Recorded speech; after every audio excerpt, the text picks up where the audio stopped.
When I think of the word hood, I think of a person, a place, and perhaps even a thing. I'm Sir Creepsta, and welcome back to Muhlenberg County Ghost Stories from the Hood. Tonight's tale of terror is entitled, Sometimes They Come Back Again. So, sit back, relax, grab up your snacks, and be terrified by yet another true ghost story from the hood. Picking up where I left off about the haunting that Brian and his wife were going through, while also having to look after the newborn child. Up until now, the poltergeist activity in the kitchen had died down considerably. There were still the nightly visits from the dead whenever there was a funeral, but Brian had started to just let them knock, ignoring them, and they would often go away. This was the best way Brian knew how to deal with this unfortunate situation. At the end of the day, Brian's heart had been long made up that no matter what went on in his home or around his home, he wasn't about to leave the place he had begun to love. One afternoon, while down in the basement storing some boxes, Brian noticed what looked like a small door in the far corner of the basement. For some reason, he hadn't noticed it the whole time that they lived there. Curious to find out what the door led to, he put the box down and made his way to the small door. Once he got to the door, he noticed a small lock on the door. Determined to find out what was behind this mystery door, Brian went and grabbed a screwdriver and pried the lock open. To his surprise, behind the door was what appeared to be a small storage room of some kind that was around 5 feet wide and about 15 or 20 feet long. Because it was so dark in the room, it was really hard for Brian to tell the actual length. The room was only high enough for Brian to squat down on his knees and crawl to get through it. Because of the poor visibility, Brian reached into his pocket and grabbed his lighter to provide him some sort of light. As he made his way down the narrow room, Brian noticed that the temperature seemed to have dropped around 20 degrees or so, as a cold chill ran down his body. As Brian neared the end of the room, he suddenly stopped dead in his tracks, while a blood-curdling chill ran down his spine.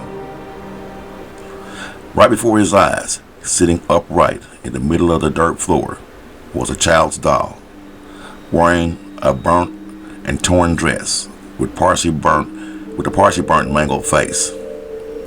The sight of the doll startled Brian, and immediately knew that this doll was bad. And whoever his previous owner was knew it too, due to the physical condition that the doll was in. It was apparent that someone had tried to destroy it, but they couldn't. Brian assumed that the doll was most likely hidden in the storage room in hopes of no one ever finding it. Not wanting to touch the doll, while at the same time knowing he had to do something, Brian backed out of the room, went and grabbed some salt, and sprinkled a circle of salt around the doll, hoping that this would contain what evil spirit might lurk within the doll. A couple of weeks went by without any incident, so Brian didn't bother mentioning it to his wife what he had found, nor what he had done. This would prove to be a huge mistake on Brian's part. One day, while at home alone, Brian's wife went down into the basement in search of some cleaning supplies, when she noticed a door in the back of the basement. Curious about where it led to, she went up to it, opened it, just to take a peek inside. Brian had failed to get a replacement lock for the door, and this mistake allowed his wife easy access to the room. When she opened the door, at first glance, she noticed how dark and cold it was inside the room. Much colder than any part of the house. Using a flashlight that she'd grabbed in the basement, she proceeded to enter this cold, dark place.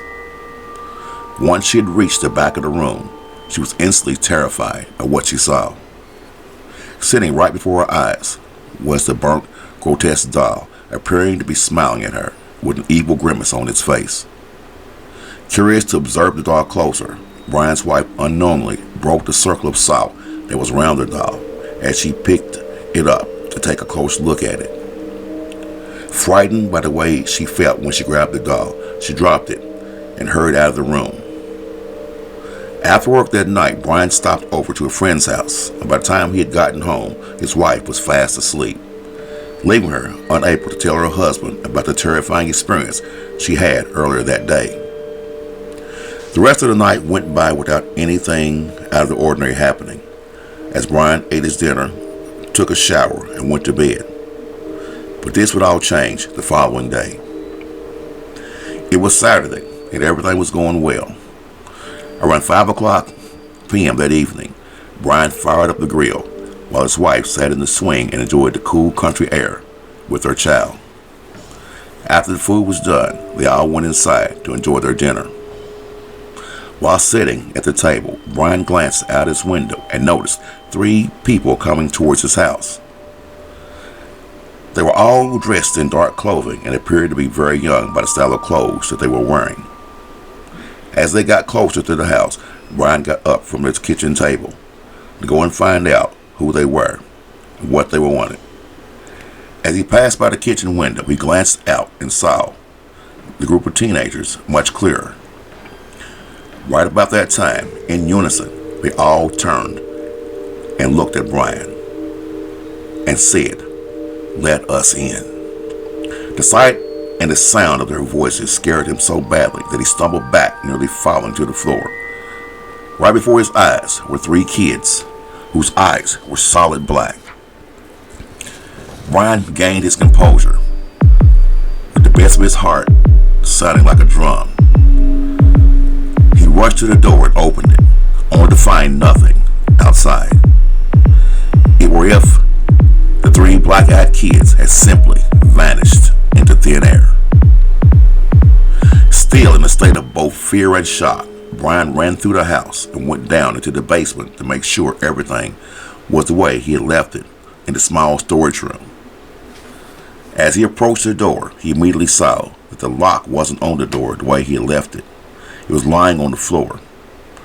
He opened the door, turned on the flashlight on his phone, and began to crawl through the narrow space. When he arrived at the back of the room, he saw the doll positioned just like he had left it, and he let out a silent sigh of relief. But this calm feeling didn't last long.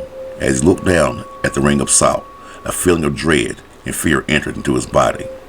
For right before his eyes, he noticed the ring of salt had been broken, and whatever entity that had been detained by its supernatural powers was once again unleashed and free to bring back the terror to him and his family.